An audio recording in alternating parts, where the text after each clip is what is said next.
ไปเบิ่งเรื่องของการส่งเสริมความรู้ทางการเกษตรกันแน่นะครับทางเกษตรกรอุบลราชธานีนะครับรวมกิจกรรมวันถ่ายทอดเทคโนโลยีเพื่อเริ่มต้นฤดูการผลิตใหม่เสริมองค์ความรู้ด้านการผลิตพืชอินทรีย์และการตลาดสมัยใหม่พร้อมมุ่งยกระดับคุณภาพผลผลิตและรายได้ของเกษตรกรครับที่ลานมันสำปะหลังเรื่องสับบ้านโน่นสาล่าหมู่ที่เก่าตำบลสำโรงอำเภอโพไซจังหวัดอุบลราชธานี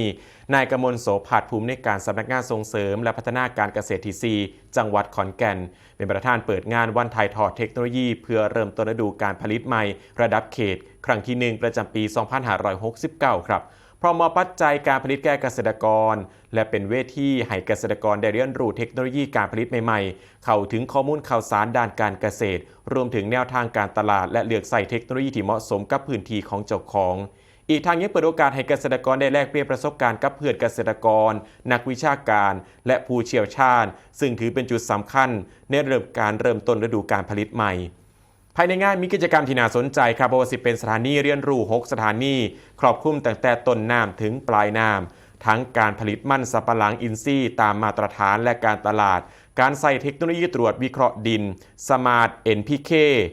การขยายพันธุ์มันสำปะหลังด้วยเทคนิค X20 และพันธุ์ต้านท่านโรคใบด่างและการจัดการ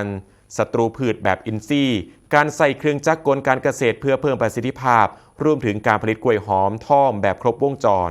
นอกจากนี้ยังมีกิจกรรมนิทรรศการจากหน่วยงานภาครัฐและเอกชนร่วมกว่า6หน่วยงานที่เอาองค์ความรู้เทคโนโลยีและนวัตกรรมด้านการเกษตรมาถ่ายทอดให้เกษตรกรได้อย่างใกล้ชิดครับ